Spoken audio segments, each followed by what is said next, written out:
boppam la. Atatürk ndeysaan mandikat bu mag la woon moom daanaka guddi gépp ci sàngara ak ci ànd ak ay xaritam di tux ak yooyu rek ci la daan nekk. ba octobre 1923 mooy date bi nga xam ne ci la ñu créé la république turque daal di def li ñuy wax la séparation de l'état et de la religion. état bi féete nii léegi ak diine ji nga xam ne léegi dañ koo xajale.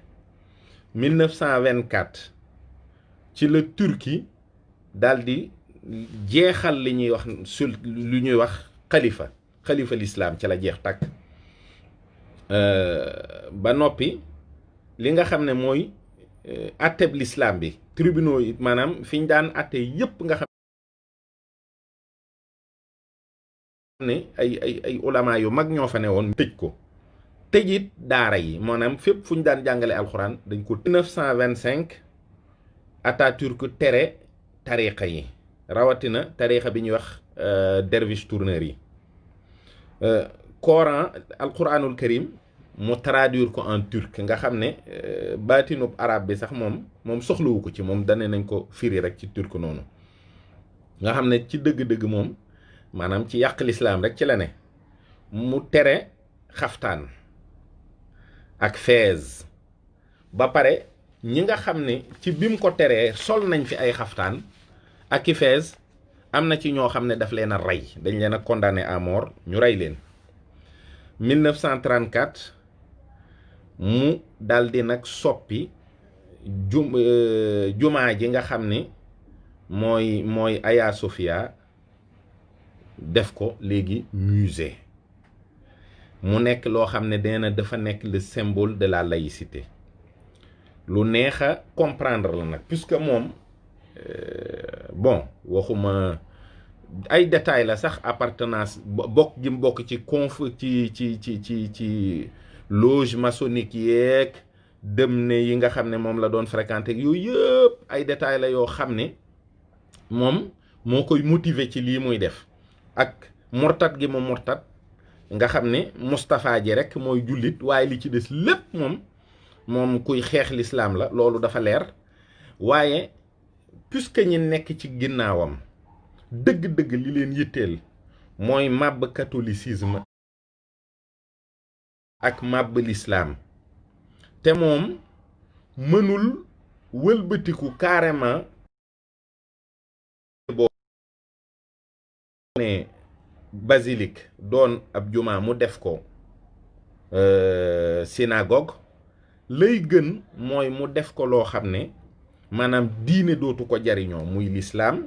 muy diiney catholicisme nga xam ne kon musée rek moo fiy sës parce que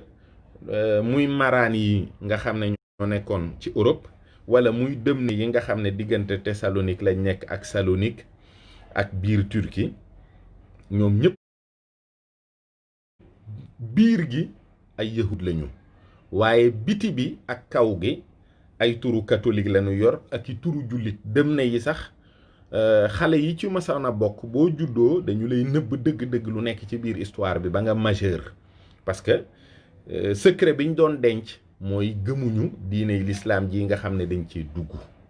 kon loolu nga xam ne moom la Moustapha Kamal def muy màbb diine l'islam complètement. ñan lay profiter nag bu ñu waxee laïcité wax symbole de la république yeeg yooyu yëpp li ñuy wax soubassement ésotérique bi nga xam ne fondement bi dafay nekk maanaam màbb diiney yahud màbb diiney nasaraan ak màbb diiney jullit ci ñoo xam ne mënuñoo doon ay yahud waaye nag ñuy yàqal leen seen diine ak diine ju ñu mën a yor ak pas-pas bu ñu mën a am. kon loolu mooy li nga xam ne mooy lim ci jublu dëgg maanaam moom ku murtat la woon. ulamaaw yi wax nañ ne rey na ci lu ëpp juróom benn junni. xam nga ku mën a rey nit ci sol xaftaan yaakaaruma ne mën naa muñal nit ci xutba boo xam ne sax jubuwu ko. wax nañ ne ulamaawul islam yi rey na ci lu ëpp juróom benn junni. rey na itam benn cheikh boo xam ne cheikhu kurdi yi la woon muy cheikh Saïd Pirane moo ko rey moom ak ñeen fukk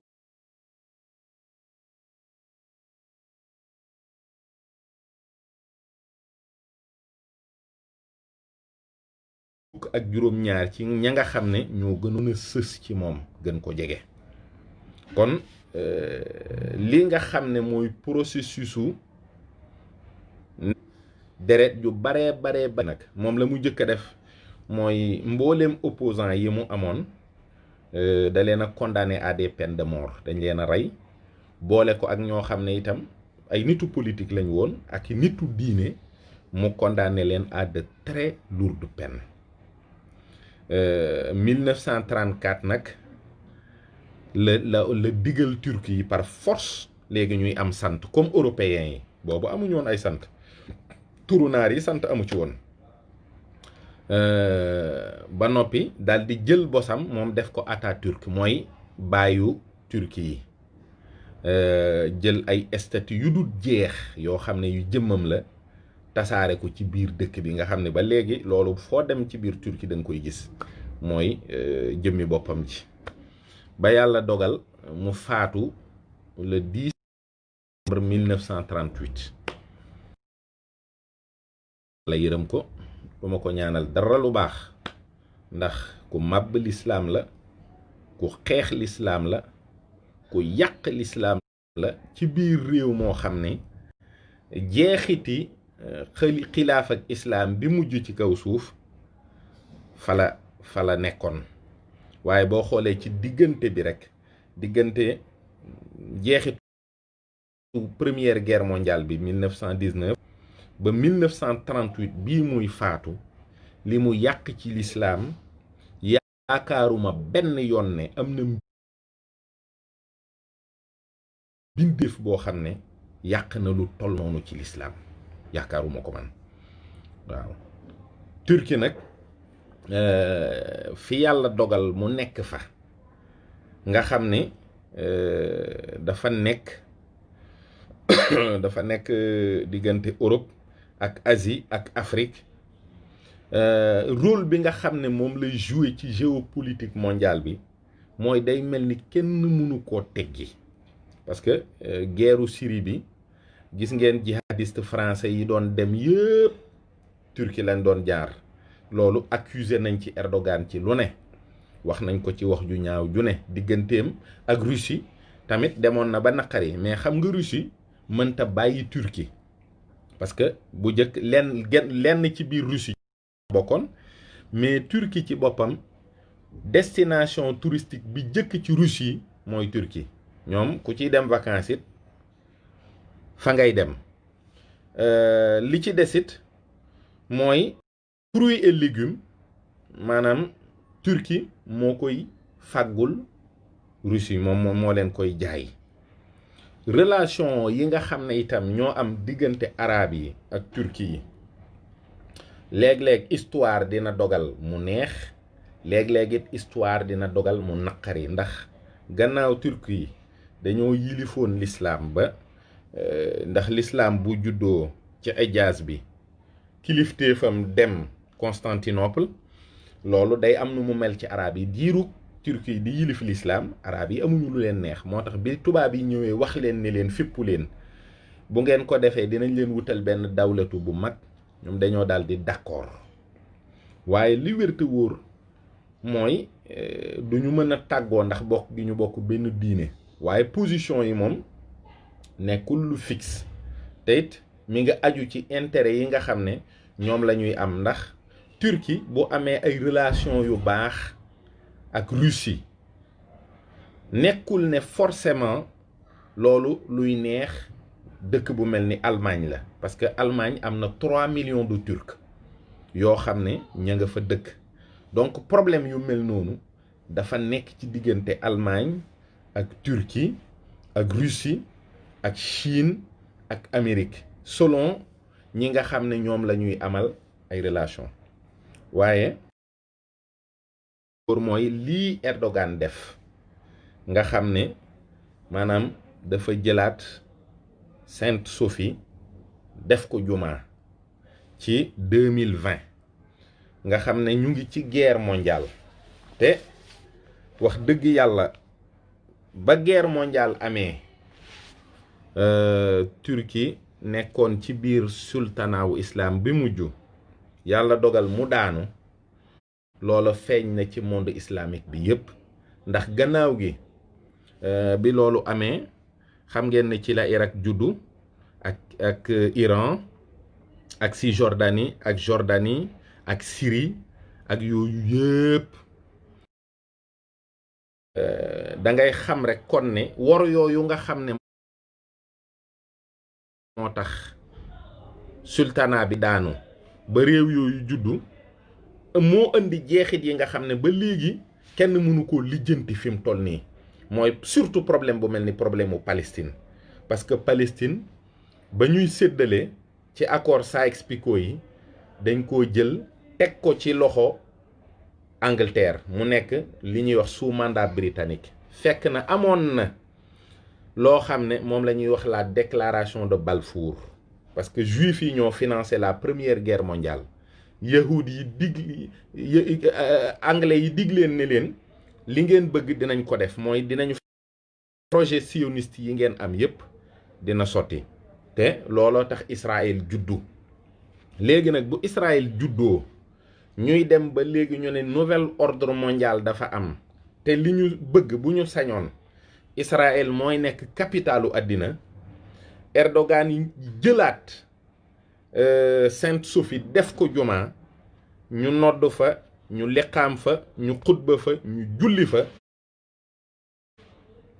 day mel ni signe la boo xam ne bu am doole boo xam ne sunu borom bu fekkee ñun jullit ñi farlu nañu war nañoo mën a interpréter ne jóg taxawal l'islam ak dooleel ko ak féeteeg li yàlla bëgg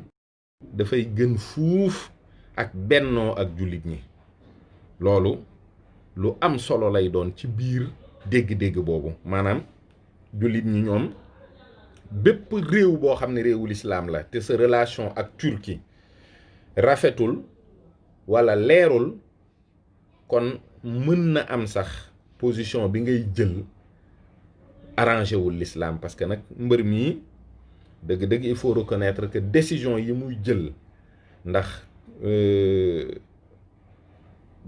orthodoxe russe yi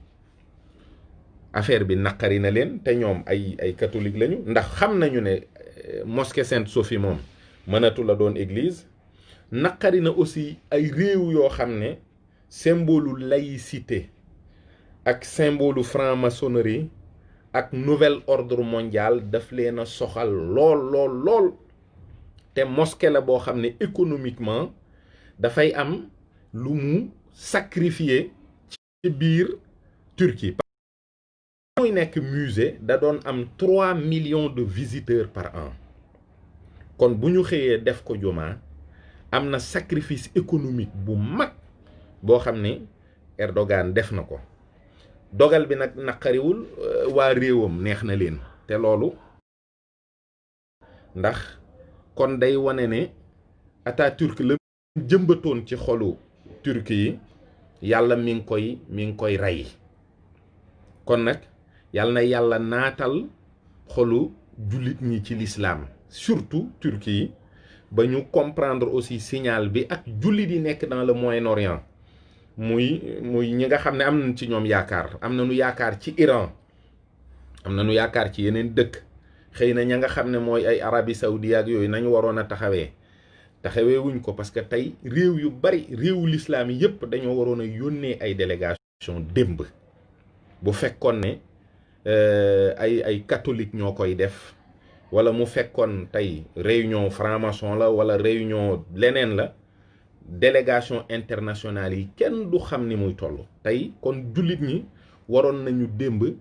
yónnee ay délégation officielle yu bari biir Turquie wane ne carrément seen position mooy ñoom ànd nañu ci li Erdogan def te bëgg nañu ci te loolu malheureusement amul parce que c'est un signal fort mais bu ci adhéré rek wane nga sa position wane nga ne yow li Erdogan def neex na la mais l'islam neex na la ndamu l'islam ñor na la mais tey sunu dëkk yi nga xam ne moo xam Sénégal la moo xam ne yeneen la wax dëgg yàlla defuñ ci benn réaction. tey sax kilifa diine Sénégal yi waroon nañ ci àjjuma ji bu ñuy xutba ñëpp orienté jullit ñi ci loolu, wax leen ne c'est un signal très fort, won leen ne leen lii tamit lu am solo la, lu baax la, lu tedd la pour li nga xam ne mooy l'islam. Pourquoi Angleterre intéressé wu ak institution yooyu? C'est une très bonne question, parce que Angleterre, même du sionisme est en Angleterre, parce que City Londres boobu ngay gis existence am ak fonctionnement am boo delloo ci li ñuy wax Magna Carta di nga ko comprendre. Mais yahudi yi ñoo fa nekk, ñoo ëpp doole. te City de Londres financement yi nga xam ne ñooy doxal sionisme, yi nga xam ne ñooy lijjanti nouvel ordre mondial ak lépp lu xew foofu lay jóge. ñiy blanchir d'argent, paradis fiscaux yi, il y en a une 60aine à travers le monde. 30 yi ñi ngi aju ci la City de Londres. kon Angleterre mooy le cœur du sionisme, parce que déclaration de Balfour boobu ma la doon wax, bi nga xam ne ci la Israël sukkandiku ba exister, mais Balfour premier ministre anglais moo ko bind, moom ak Lionel Nathan Rothschild nga xam ne kooku moo nekkoon baay yahudi yi. kon camp Rothschild bi nga xam ne ñoo gën a naqarlu mbir mi, seen base mooy Angleterre. am na beneen camp boo xam ne ci biir yahudi yi moom la ñuy wax les Lubavitch. ñooñu ku ñuy wax Baal Shem Tov mooy seen kilifa, moo ko créé. maamu jëkkëru reine d'Angleterre la fi mu ne nii. moom nag ñoo féete ak Russie. moo tax ñii dañu ne dañuy accélérer ñëwu masiix bi, ñii ne nañu bàyyi temps bi mu def. mais ñi gën a dangereux mooy camp bi nga xam ne mooy camp Rothschild yi. Lubavitch yi Vladimir Poutine moo leen jiite. Poutine nag bu leen foog ne wàlliw la wala yooyu. Poutine mi ngi ci jeu géopolitique bi, mi ngi ànd na ci nouvel ordre mondial bi, mais li muy laaj mooy nañ ko jox wàll bu tolloog ni darajaam toll. waxul ne bu mu am, waxul ne warta am, dani lii lañ fi nit ñi bëgg a àgg ci wàllu noot sa mbooloo ak teg leen ci ligne yi nga bëgg. pour l'instant mooy li ñuy wax dictature numérique. maanaam Chine tey boo fa demee 600 millions de caméras de surveillance ñoo fa nekk di surveiller 1,4 milliard de personnes. am nañu li ñuy wax crédit social boobu bu fooree mën nga am prêt bancaire, mën ngaa déplacer wu dem fu la neex, yéeg wàcc, loolu lépp mën nga ko ci kaw yar ay teggin. bu fekkee crédit social bi dafa wàññeeku parce que dangaa jéggi tali foo ko war te jéggiwul, wala dangaa nangam wala dangaa nangam wala nangam, mën ngaa dem ci benn magasin fekk fa sa photo ñu ne kii wayu la, ku réew la, saay-saay la. da ngay àgg ba sax sa sonnerie téléphone rek day sonné ku police, comme koo xam ne bu sonné ñëpp dañuy gestu xam ne kii ku réew la. àgg na itam ne foofa ngi wàññeeku ci dem jàkk ak dem juma ak dem Màkka itam noonu la mettee ci ñoom. donc amuñu liberté mooy nga gëm communisme, fonk sa crédit social, doxee ni ñu bëggee, waaye daal metti na ci julliti Chine yi nga xam ne surtout Ouïghour yi. waaye loolu yëpp dinañ ci di dellu si ndànk-ndànk di ko développer ngir rek ñuy mën di comprendre. mais en tout cas li am solo ba am solo mooy Erdogan daal na ko jullit yëpp ñaanal, na ko jullit ñëpp maase ñaanal te rafetlu taxawaayam, te xam ne kat ku liggéeyal l'islam la, ku taxawaay bu rëy bu rafet la. mosquée Sainte Sophie déparé wul mosquée basilique la woon, mosquée la léegi en 2020 bi nga xam ne tey ñëpp xam nañ ni ñu ngi ci guerre mondiale boo xam ne waxul turam parce que ennemi bi ñuy wax ne moom la ñuy geeral muy coronavirus bi du sunu ennemi, c'est une épidémie comme tant d'autres bu fi jaar, waaye dañ ci bëgg a sukkandiku nag pour restreindre sunuy liberté teg ñu ci yoon boo xam ne buñ ko wàccul ma yaakaar naa ne dootuñu am benn liberté ci kaw suuf te it àllaaxira lay gën a mettee ndax li wér te wóor mooy gaa yi fi ñu jëm ak ñun amul diine moom, wala diine ja nga xam ne moom lañ ñu fa bëggal dinañ ci ñëwaat ci yeneen jamono. moom yahuud yi dañuy conserver seen diine mais buñ fa àggee beneen diine moo fay am bu ñu wax le noachisme. loolu nag bu boobaa nañ ci bon dinañ développer affaire yooyu yëpp ci kanam incha allah, waaye daal ci tënk lii mooy li nga xam ne mooy li ma jàngat ci jëf ji nga xam ne Erdogan def na ko mu jëm ci mosquée Sainte Sophie. yàlla na ko yàlla bàyyi ci melokaanu juma ba àddinay tukki te jullit ñi lu nu fa jaamu yàlla sunu borom bi subhaanahu wa taala nungul leen ko. sunu borom it noo ngi koy ñaan mu defal nu tawféex ñu man fa taxaw jaamu fa yàlla, sant yàlla itam bu baax ci ndam, ndax ndam lu kawe la. ña ko fa samp dañ doon màndargaal seen doole, wane ni ñun léegi ñun ñoo moom sunu bopp, dañuy demal sunu bopp. ña ko fa dindi ñoo fa samp sultana islamique, ñoo fa samp dawlatul islam bu mag boo xam ne mi ngi fi di jàmbaare ba 1924 yàlla dogal ca la gën. waaye yàlla na yàlla def jullit bu nekk pas-pasam gën a dëgër, gën a rafet, te mu gën koo suuxat te gën koo wattu, ndax identité religieuse mu ëpp doole lépp. te yàlla nañu ko yàlla defal te nu sax ci. assalaamu aleykum wa barakaatuhu. jërë ngeen jëf. barakaatuhu.